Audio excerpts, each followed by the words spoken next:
কখনো বলবো না। আমি আদায় করে নিব, টেনশন নিও না। আবার কাঁদতে শুরু করে নীলিমা। সানভি উপায় না পেয়ে কানে হেডফোন গুঁজে দিয়ে হার্ড রক একটা গান শুনতে থাকে। এরকম গান কখনো শোনে না সে, একটুও ভালো লাগে না তার এরকম গান, কিন্তু আজকে ভালো লাগতেছে। কানের কাছে কান্নার শব্দ শোনার চাইতে গান শোনা অনেক ভালো। হঠাৎ নীলিমা হেডফোনটা খুলে দেয়। সানভি আবারও কানে নেয়, নীলিমা আবারও খুলে দেয়। এভাবে কিছুক্ষণ করার পর সানভি গাড়ি দাঁড় করায়। সমস্যা কি তোমার? কিছু বলছি না বলে কি ভাবছো? তোমাকে আমি মেনে নিয়েছি, আর একবার যদি কান্না শব্দ পাই তাহলে খারাপ হয়ে যাবে। হঠাৎ নীলিমা সানভির কাছে চলে যায়। সানভি কিছু বুঝে ওঠার আগেই নীলিমা কিস করতে শুরু করে। সানভি নিজেকে ছাড়িয়ে নিয়ে ঠাস করে একটা চড় মারে নীলিমাকে। তারপর গাড়ি স্টার্ট করে। নীলিমা বাইরের দিকে তাকিয়ে কাঁদতে থাকে, শব্দ করে না, শুধু চোখ দিয়ে পানি পড়তেছে। সে ভুলে গিয়েছিল সানভি তাকে মেনে নেয়নি। তারপরও সে কেন কিস করলো নিজেও ভেবে পায় না। খুব কষ্ট হয় তার।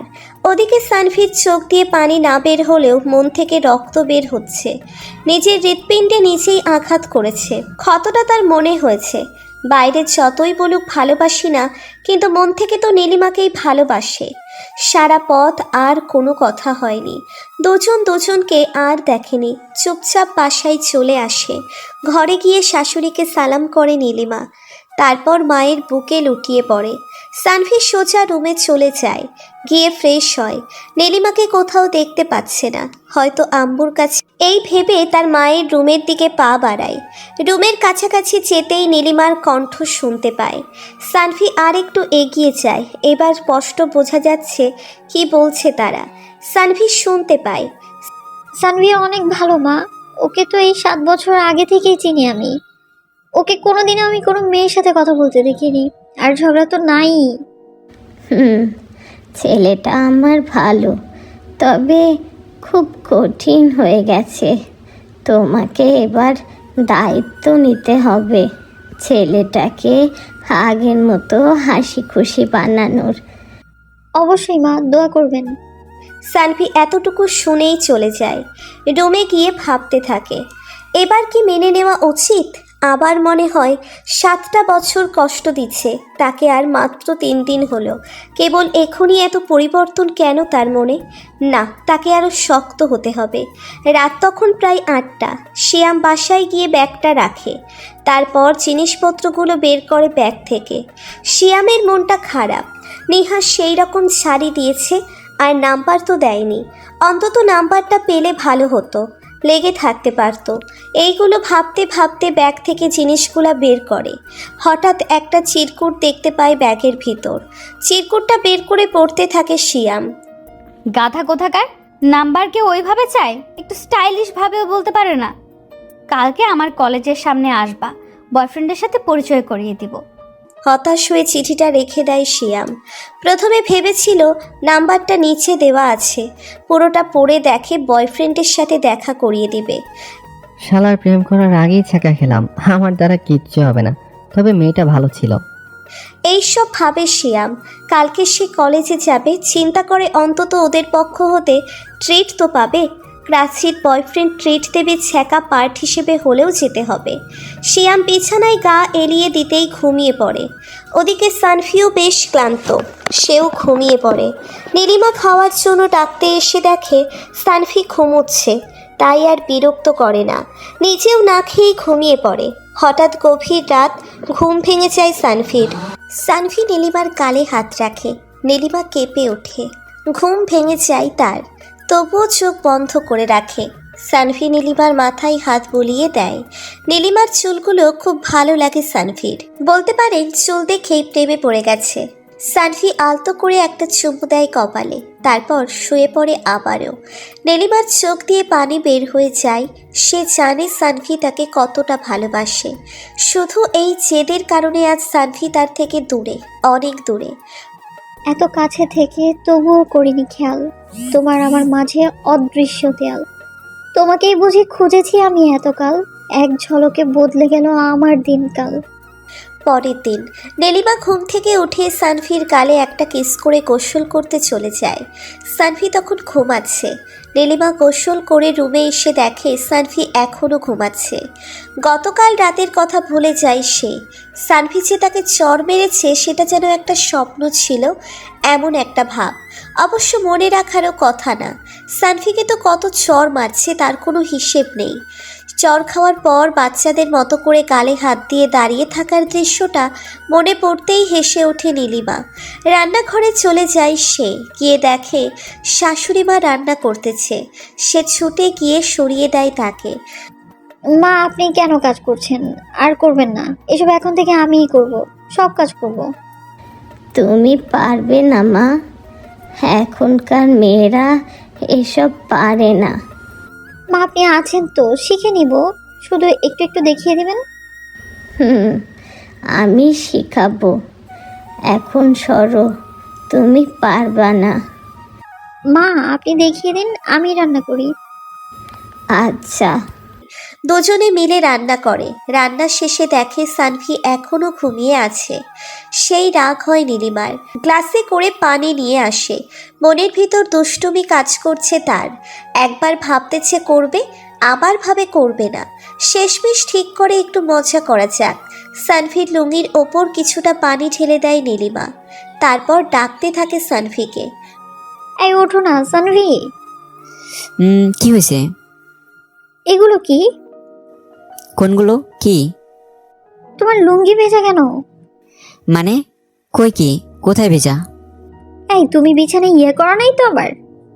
আমি তো কিছুই করি নাই। তাহলে তাহলে কিছুই না, আমি পানি ঢেলে দিছি। ঘুম থেকে উঠতে দেরি হচ্ছিল তোমার, এই জন্যই তো।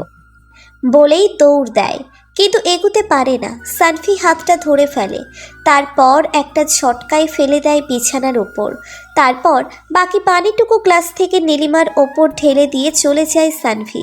নীলিমা বুঝতে পারল না সে কি এটা রাগ করে করলো নাকি ভালোবেসে। যাই করুক না কেন তাতে তার কি, এখন তাকে আবার কাপড় চেঞ্জ করতে হবে। সানভি নিজেও জানে না কেন করলো এটা। নীলিমা ড্রেস চেঞ্জ করতে থাকে আর সানভি গোসল করে। ওদিকে শিয়াম বেচারার অবস্থা খুবই করুণ, কান্না করে অবস্থা শেষ করে ফেলেছে। ছ্যাঁকা ট্রিট খাবে আজকে। সকাল সকাল গোসল করে পারফিউম মেরে জেল দেয় চুলে, তারপর হেয়ার স্প্রে মেরে বের হয় শিয়াম। পকেটে টাকা নেয় না খুব একটা, ডেটিংয়ে গেলে না হয় টাকা নেওয়া যেত, কিন্তু যাবে তো ছ্যাঁকা পার্টিতে। বাইকটা নিয়ে বেরিয়ে যায় শিয়াম। নেহা অপেক্ষা করছে অনেকক্ষণ ধরে। এমন সময় শিয়াম গিয়ে দাঁড়ায় নেহার সামনে। নেহা বাইকে ওঠে। শিয়াম প্রশ্ন করে, তুমি একা কেন? বয়ফ্রেন্ড নাই আর বাইকে কেন উঠলা? বয়ফ্রেন্ড দেখলে মাইন্ড করবে তো? না, মাইন্ড করবে না, ও তো রেস্টুরেন্টে থাকবে। আচ্ছা চলো। শিয়ামের রাগ হয় বেশ, জোরে জোরে ব্রেক কষে সে। বয়ফ্রেন্ড থাকা সত্ত্বেও আর একজনের বাইকে উঠে মজা দেখাবে আজকে। সারা রাস্তা ব্রেক কষতে কষতে যায় শিয়াম। রেস্টুরেন্টের সামনে এসে থামে। মনে মনে বেশ খুশি হয় শিয়াম। যাক, খাওয়া দাওয়া ভালোই হবে। নেহা আগে ঢুকে একটা চেয়ারে বসে। শিয়াম দেখে কেউ নাই সেখানে। শিয়ামও ঢুকে চেয়ারে বসে বলে, কই তোমার বয়ফ্রেন্ড? রাস্তায় আসতেছে। এই তুমি আসার আগে বলেছো ও রেস্টুরেন্টে বসে আছে। না, মানে আমার বয়ফ্রেন্ড নাই। কি? জি। শিয়াম বুঝতে পারে আজকে তার খবর আছে। সব টাকা তার পকেট থেকে খসাবে। তার চাইতে ভালো বিদায় নিয়ে চলে যাক। শিয়াম উঠে চুপি চুপি বাইরের দিকে যায়। নেহা ডাক দিয়ে বলে, ওই ছেলে, ওই কই যাও? কোথাও না, এখানেই। গরম লাগছিল তাই তো বাইরে আসলাম। এসি চলতেছে ভেতরে আর তুমি বলো গরম। ও সরি, মিথ্যা বলার কি দরকার ছিল? মিথ্যা না বললে তো পকেট ভর্তি টাকা নিয়ে আসতে ডেটিং করার জন্য, তাই বলি নাই। মানে আমি জানি মিস্টার সিয়ামের পকেটে টাকা নাই, ট্রিট খেতে চলে আসছি, গার্লফ্রেন্ডের বয়ফ্রেন্ড ট্রিট দিবে। মানে বুঝো না কিছু? বুঝলাম না তো, বুঝিয়ে বলো। মানে আই লাভ ইউ। শিয়ামের চোখে অন্ধকার দেখতাছে। একদিনেই প্রেম? শিয়ামের বিশ্বাস হচ্ছে না ব্যাপারটা। তাই সে নেহার হাতটা ধরে এটা বোঝার জন্য যে এটা সত্যি নাকি মিথ্যা। কিন্তু নেহা বলে ওঠে, ওই লুচ্চা, আই লাভ ইউ বলছি, আর হাত ধরা শেষ? যা, তোর সাথে ব্রেকআপ। বলেই বেরিয়ে যায় রেস্টুরেন্ট থেকে। শিয়াম আবালের মতো হাঁ করে তাকিয়ে থাকে, বুঝতে পারে না কি হলো হঠাৎ করে। মাথায় হাত দিয়ে ভাবতে থাকে কি করলো। হাতটা তো চেক করার জন্য ধরছে, আর তাতেই ব্রেকআপ। এমন সময় নিহা আবারও এসে শিয়ামের হাত ধরে হ্যাচকা টান দিল। লতার পর টানতে টানতে নিয়ে বাইকে বসালো। নেহা পিছনে বসলো। নেহা শিয়ামকে জড়িয়ে ধরল, তারপর বলল, নদীর পাড়ে যাব, চলো। আচ্ছা। নেহা পিছনে বসে আছে ছেলেটার বোকামি দেখে। তার কত ইচ্ছে ছিল সাহসী একটা ছেলের সাথে প্রেম করবে, তা না উল্টে একটা বোকা ভিতর ডিমের সাথে প্রেম করতেছে। শিয়াম কিছুই বুঝতে পারছে না। একবার আই লাভ ইউ বলে, আবার বলে ব্রেকআপ, আবার জড়িয়ে ধরে। কিছুই বোঝে না, মেয়ে নাকি অন্য কিছু। যাই হোক, ভালোই হয়েছে, একটা রাগী গার্লফ্রেন্ড তো পেয়ে গেছে সে। ছ্যাঁকা খাইতে এসে গার্লফ্রেন্ড পেল, মনে মনে সেই রকম খুশি হয় শিয়াম। একটা শান্তশিষ্ট পুকুর পাড়ে গিয়ে বসে তারা। তোমাকে নদীর পাড়ে নিয়ে যেতে বলছি, পুকুর পাড়ে না। ঢাকা শহরে নদী কই পাবো? এর জন্য তো ঢাকার বাইরে যাওয়া লাগবো। ও, তাহলে থাক, এটাই ঠিক আছে। হুম। কান ধরো। কেন? ধরতে বলছি ধরো, এত কথা কেন বলো? আচ্ছা, কান ধরলাম। এবার বলো, আমি তোমাকে ভালোবাসি। আমি তোমাকে ভালোবাসি। জোরে বলো। আমি তোমাকে ভালোবাসি। এবার চোখ বন্ধ করো।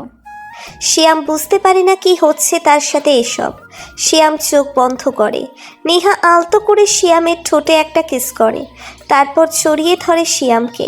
শিয়ামের হার্টবিট 10 গুণ বেড়ে গেছে। এটা কি স্বপ্ন নাকি সত্যি বুঝতে পারছে না সে। নীরব দর্শকের মতো শুধু দেখছে কি হয়। তারপর দুজন অনেকক্ষণ আড্ডা দিয়ে বাড়ি চলে যায়। ওদিকে সানভি গোসল শেষ করে এসে খাওয়ার টেবিলে যায়। গিয়ে দেখে নীলিমা বসে আছে। সানভিকে দেখেই উঠে দাঁড়ায়। সানভির বাবা মা সবাই ওখানে। নীলিমা সবাইকে খাবার দেয়, সানভিকেও দেয়। তুমিও বসো, একসাথে খেয়ে নাও। নীলিমা বিশ্বাস করতে পারে না সানভি এসব বলতেছে। অবশ্য সানভি শুধু বাবা মাকে খুশি করার জন্য কথাটা বলেছে। নীলিমা সবাইকে খাবার দিয়ে নিচেও বসে পড়ে, তারপর খাওয়া শেষ করে। সানভি উঠতে যাবে তখন নীলিমা বলে, দই আছে, বসুন। নীলিমা ফ্রিজ থেকে দই বের করে সানভির প্লেটে দেয়। সানভির দই অনেক প্রিয়। নীলিমার দিকে একবার তাকায়, তারপর দইটুকু শেষ করে রুমে চলে যায়। এইভাবে সারা দিন রুমে বসে থাকতে তার ভালো লাগে না। কবে যে অফিসে যাবে ভাবতে থাকে সানভি। আমি রুমে বসে বসে ভাবতে থাকি, কবে যে অফিস যাব। এই বোরিং লাইফ আর ভালো লাগছে না। আজকে বউর সাথে একটু রোমান্স করব। তবে আমি তোকে বউ হিসেবে মানি না তাহলে। ভাবতে ভাবতে হারিয়ে যায় সানভি ভাবনার জগতে। হঠাৎ নীলিমার ডাকে সানভির ঘোর কাটে। এই যে শুনছো, হুম। আজকে একটু শপিংয়ে যাব, নিয়ে যাবা? ছোটকে নিয়ে যাও। আমি কেন? চলো না। আচ্ছা, বিকেলে যাব। Thank you. নীলিমা খুশি হয়ে জড়িয়ে ধরে সানভিকে। সানভি নিজেকে ছাড়িয়ে নিয়ে বাইরে চলে যায়। নীলিমা মনে মনে বলে, হয়ে যাবে, তুমি তো আমাকে চেনো না। ভালোবেসে তোমাকে আপন করে নিব। যতটা কষ্ট দিয়েছি তার সাথে বেশি ভালোবাসবো তোমাকে। তুমি তখন আর আমাকে ফিরিয়ে দিতে পারবে না, হয়তো ফিরিয়ে দেওয়ার সুযোগটাই পাবে না। তবে জেনে রেখো, তুমি আমার হবেই। কিন্তু নীলিমা তো জানে না সে সানভির হয়ে গেছে সেই কবেই। ভালোবাসার মানুষকে ঘৃণা করা যায় না, শুধু বাইরে বাইরে একটা ভাব দেখানো হয় যে তাকে ঘৃণা করি, কিন্তু ভিতর থেকে যে ভালোবাসে সে কোনো দিন তার ভালোবাসার মানুষকে ঘৃণা করতে পারে না। সানভিও পারেনি, শুধু বাইরে দেখাচ্ছে সে তাকে ভালোবাসে না, কিন্তু ভিতরটা বারবার বলে সানভি ফিরে যা, কেন এমন করছিস, সে তো এখন তোরই বউ।